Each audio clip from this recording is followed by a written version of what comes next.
বন্ধুরা ইউটিউবে এমন কিছু ভিডিও আছে যে ভিডিওগুলো আপনি নিয়ে একটু হালকা এডিটিং করে আপনার ইউটিউব চ্যানেলে আপলোড করে চ্যানেল মনিটাইজ করে ইনকাম করতে পারবেন।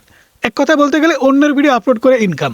আজকের ভিডিওতে আমি আপনাদেরকে দেখাবো যে ইউটিউবের ক্রিয়েটিভ কমন্স ভিডিও কিভাবে ব্যবহার করবেন এবং কিভাবে এডিটস করে আপনাদের চ্যানেলে আপলোড করে ইনকাম করবেন। তবে এখানে কিন্তু কিছু শর্ত আছে এবং কিছু সতর্কতা আছে। শর্ত নাম্বার 1, অবশ্যই কিন্তু সেই সমস্ত ভিডিওতে আপনার নিজের কিছু ক্রিয়েটিভিটি থাকতে হবে। আর সতর্কতা বলতে গেলে আপনি যে ভিডিওগুলো নেবেন সেই ভিডিওগুলো কোথায় থেকে নিচ্ছেন সেটা একটু সতর্ক হয়ে নিতে হবে। অনেকেরই ডিমান্ড থাকে যে মুভি ক্লিপ কিভাবে আপলোড করে ইনকাম করবো। তো আজকের ভিডিওতে মূলত আমি আপনাদের সেটাই দেখাবো যে মুভি ক্লিপ কিংবা নাটক কিংবা টিভি সিরিয়াল এগুলো আপনারা কিভাবে আপনারা এডিটিং করে আপনাদের ইউটিউব চ্যানেলে আপলোড করবেন। তো সাইডে যেহেতু মোবাইল স্ক্রিনটা আপনারা দেখতেই পাচ্ছেন, এখান থেকে জাস্ট আপনি সার্চ করে দেবেন মুভি সিন দিয়ে আপনাদের শুরু করি। তো মুভি সিন লিখে সার্চ করার পর দেখতে পাচ্ছেন আপনাদের সামনে কিন্তু অনেক মুভি চলে আসছে। তো এখানে মুভি আসলেই হবে না, এই ভিডিওগুলো নিলে কিন্তু হবে না।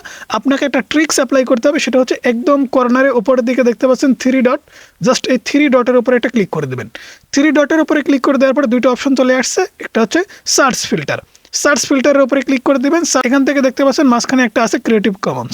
এই ক্রিয়েটিভ কমন্স আপনারা সিলেক্ট করবেন, দেন নিচে দেখতে পাচ্ছেন অ্যাপ্লাই বাটন। তো এই অ্যাপ্লাই ক্লিক করলে কি হবে, এখন যে ভিডিওগুলো এখানে আসবে এই সমস্তগুলো ভিডিওই আপনি কিন্তু নিয়ে একটু এডিটিং করে আপনার চ্যানেলে আপলোড করে ইনকাম করতে পারবেন। তবে কিছু সতর্কতা আছে। সতর্কতা কি, যেমন এখান থেকে যদি কোনো একটা ভিডিও আমি ওপেন করি, যেমন এই ভিডিওটা আমি ওপেন করলাম, ওপেন করার পর এই ভিডিওর ডেসক্রিপশন বক্সটা একটু চেক দিতে হবে।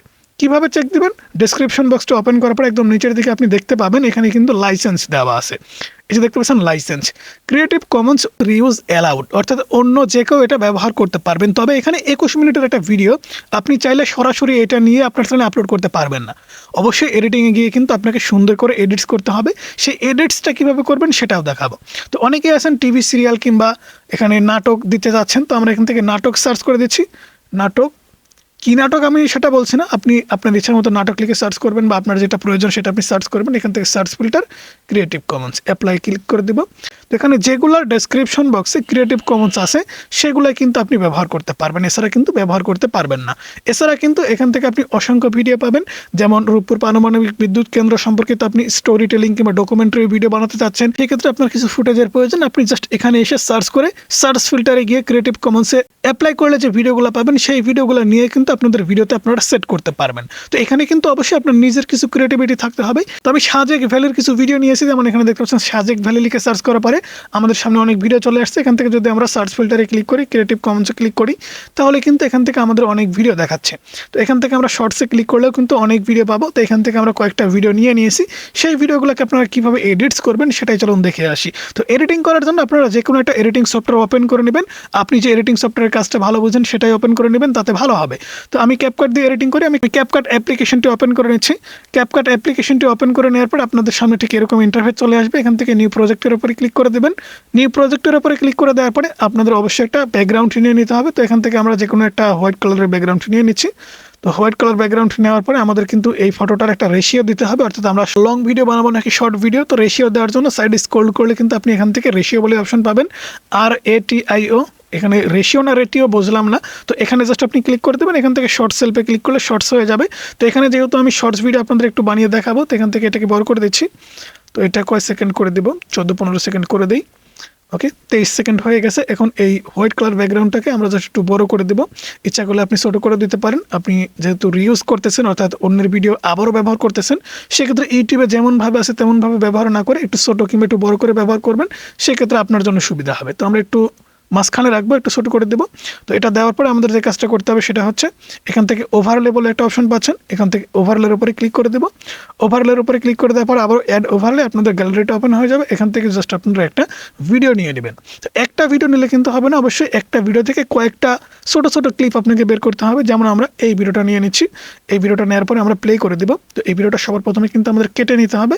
কাটার জন্য সাইড স্ক্রল করলে কিন্তু আপনি এডিটস বলে অপশন পাবেন। এখান থেকে দেখতে পাচ্ছেন সাইডে স্ক্রল করলে টুলস বার থেকে আমরা কিন্তু এডিটস বলে অপশন পাচ্ছি। এডিটসে ক্লিক করলে কিন্তু আমরা এখানে ক্রপ পাচ্ছি। এখানে ক্রপের উপরে ক্লিক করে দেবো। ক্রপের উপরে ক্লিক করে দিলে এখানে 1:1 উপরে আমরা ক্লিক করে দেবো। ক্লিক করে দেওয়ার পরে আমরা জাস্ট এখান থেকে এটাকে জুমিং করে দেবো। জুমিং করে দেওয়ার পরে আমাদের এখানে দেখতে পাচ্ছেন সাইডে কিন্তু কিছু কালো কালার রয়ে গেছে, সেগুলো আমরা ক্রপ করে নিব। এখান থেকে এটাকে জাস্ট আমরা কেটে নিচ্ছি। ওকে, আপনার যতটুকু প্রয়োজন আপনি ততটুকু কাজ করে নেবেন, ঠিক আছে। এখান থেকে দেখতে পাচ্ছেন জাস্ট আমরা প্লে করে দিচ্ছি।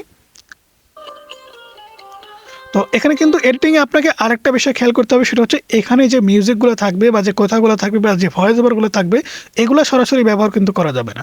এগুলো যদি সরাসরি ব্যবহার করেন তাহলে কিন্তু আপনি যার ভিডিও ব্যবহার করছেন সে চাইলেই কিন্তু আপনাকে স্ট্রাইক দিয়ে দিতে পারে। তো এখানে দেখেন দেখার মতো কি আছে তেমন আমি দেখি, আগে ভিডিওটা দেখিনি আমি, দেখার মতো কিছু নেই। এই ভিডিওটা আমরা নিব না, এই ভিডিওটা আমরা ডিলিট করে দিচ্ছি, নতুন আরও একটা ভিডিও নিব, অ্যাড ওভারলের উপরে ক্লিক করে দিচ্ছি, এখান থেকে এই ভিডিওটা নিয়ে নিচ্ছি। এই ভিডিওতে মনে হয় কিছু দৃশ্য আছে, তো এই ভিডিওটা নিয়ে নিলাম।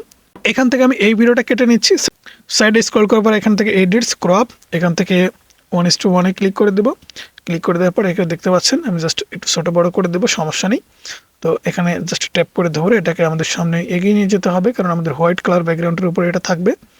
ওকে, দেখতে পাচ্ছেন হোয়াইট কালারের ব্যাকগ্রাউন্ডের উপরে আমি এটা এজন্য নিচ্ছি, একটা ফ্রেমের মতো মনে হচ্ছে, যে কারণে কিন্তু হোয়াইট কালার ব্যাকগ্রাউন্ডের উপরে এটা আমি নিয়ে আসি। তো এবারে দেখতে পাচ্ছেন এখানে কিন্তু একটা ব্যাকগ্রাউন্ড মিউজিক দেওয়া হয়েছে, অর্থাৎ ভিলেজ মিউজিক দেওয়া হয়েছে। এটাকে জাস্ট আমরা রিমুভ করে দেবো। রিমুভ করে দেওয়ার পর এখানে কিন্তু আপনাদের অবশ্যই ভয়েস ওভার করতে হবে, ভয়েস ওভার অথবা আপনাদের নিজের কিছু ক্রিয়েটিভিটি অ্যাড করতে হবে। আপনি চাইলে কিন্তু ফেস রিঅ্যাকশন দিতে পারেন, যেমন এই ভিডিওগুলোতে আপনি উপরে উঠাই দিতে পারেন এই ভিডিওগুলোকে। তো উপরে আপনি উঠাই দিলেন, এখান থেকে ভিডিওগুলোতে আপনি উপরে উঠাই দিলেন এবং নিচে যে কালো অংশটা আছে এখানে আপনার নিজের ফেস রিঅ্যাকশন দিলেন। আমার একটা ভিডিও আমি এখান থেকে নিয়ে নিচ্ছি, যেমন তেমন একটা ভিডিও নিচ্ছি, আপনারা মাইন্ড করবেন না, আমি আপনাদের বোঝানোর জন্য, ঠিক আছে। এখানে জাস্ট এই ভিডিওটা নিয়ে বসাই দিলাম, এই ভিডিওটার সাউন্ডটা আমি রিমুভ করে দিচ্ছি। তো মনে করেন নিচে যে আমি ভয়েসটা দিচ্ছি এটা সাজেক ভ্যালি সম্পর্কে, যে এখানে আমরা গিয়েছিলাম এবং এখানে যাওয়ার পরে এখানের দৃশ্যটা দেখার পরে মনটা এত ভালো হয়েছিল বা এত খুশি খুশি লাগছিল। কথা বলতে গেলে আপনি যে জায়গাটা নিয়ে ভিডিও তৈরি করবেন সেই ভিডিও সম্পর্কে আপনাকে কিছু ডিসকাস করতে হবে, কিছু আলোচনা করতে হবে, কিছু সমালোচনা করতে হবে। তো এখানে দেখতে পাচ্ছেন আমরা যে ভিডিওটা ব্যবহার করলাম এই ভিডিওটা কিন্তু সম্পূর্ণ ব্যবহার করা যাবে না। এখানে কিন্তু আপনাকে অবশ্যই কিছু কিছু ট্রিম অ্যান্ড স্প্লিট ব্যবহার করতে হবে, যেমন এখান থেকে শুরুতে আপনি 2 সেকেন্ড কেটে দিতে পারেন, কেটে দেওয়ার পরে মাঝখানে আসলেন এবং এখান থেকে একটা স্প্লিট করলেন এবং আবারও 5 সেকেন্ড মাঝখান থেকে আপনি কেটে দিলেন। এখান থেকে দেখতে পাচ্ছেন মাঝখান থেকে কিছুটা কেটে দিচ্ছি, কেটে দিলাম, কেটে দেওয়ার পর এটাকে জাস্ট আমি অ্যাডজাস্ট করে নিলাম। তো আমাদের ফেস রিঅ্যাকশন ভিডিওটা আমরা ডিলিট করে দিচ্ছি, অর্থাৎ আমরা শুধুমাত্র অন্য ভিডিও দেখিয়ে দিচ্ছি। তো এটাকে জাস্ট আমরা আবারও নিচে নামায় আনবো। ওকে, এখানে থাক। তো এরকমভাবে আপনাকে কিন্তু মাঝখান থেকে মাঝখানে কাটতে হবে, এখান থেকে মাঝখান থেকে আপনি একটু একটু করে কেটে দেবেন, ঠিক আছে। একটু একটু করে কেটে দিয়ে মাঝখানে আপনি জোড়া লাগিয়ে দেবেন। এরকমভাবে জাস্ট আমি আবারও মাঝখানে কেটে দিচ্ছি, এখান থেকে আমি আবারও মাঝখানে কেটে দিচ্ছি, দেন মাঝখানে একটু ডিলিট করে দিচ্ছি। ডিলিট করে দেওয়ার পরে এখানে জোড়া লাগিয়ে দিচ্ছি। ওকে, এরকম করে ভিডিও তৈরি করলে কিন্তু আপনি আপনার ইউটিউব চ্যানেলে আপলোড করে মনিটাইজ করতে পারবেন। তবে এখানে কিন্তু আপনাকে যেটা মানতে হবে সেটা হচ্ছে ভয়েস ওভার করতে হবে, আর সতর্ক থাকতে হবে আপনি যে ভিডিওগুলো নিচ্ছেন এই ভিডিওগুলো কোথায় থেকে নিচ্ছেন। অবশ্যই কিন্তু আপনার ডেসক্রিপশন বক্সে লাইসেন্স অপশনে ক্রিয়েটিভ কমন্স রিউজ অ্যালাউ এটা কিন্তু লেখা থাকতে হবে। রিউজ অ্যালাউ পলিসিটা কি আমি আপনাদের বোঝাই, বা ক্রিয়েটিভ কমন্স পলিসিটা কি সেটা একটু বোঝাই। তো এডিটিংটা আপনাদের একটু করে আমি বোঝালাম, তো না বুঝলে অবশ্যই কমেন্টস করতে পারেন। তো এটা কিন্তু অবশ্যই আপনাকে সময় দিতে হবে, সময় না দিলে কিন্তু এই ধরনের ভিডিও আপনি এডিটস করতে পারবেন না। শুধু শুধু আপলোড করে কিন্তু কপিরাইট স্ট্রাইক ক্লেম অনেক কিছু খেয়ে চ্যানেল বন্ধ করে বসে থাকবেন। অবশ্যই আপনাকে সময় দিয়ে একটা ভিডিও পরিবর্তন করতে হবে এবং নিজের কিছু ক্রিয়েটিভিটি সেখানে ফুটিয়ে তুলতে হবে। তো যেটা বলছিলাম এই ক্রিয়েটিভ কমন্স লাইসেন্স বলতে গেলে এটা কি, আসলে কিভাবে কাজ করে। তো দেখুন আমরা যখন একটা ভিডিও আপলোড করি আমাদের ওয়েট স্টুডিও অ্যাপ্লিকেশনটি ওপেন করে নিচ্ছি।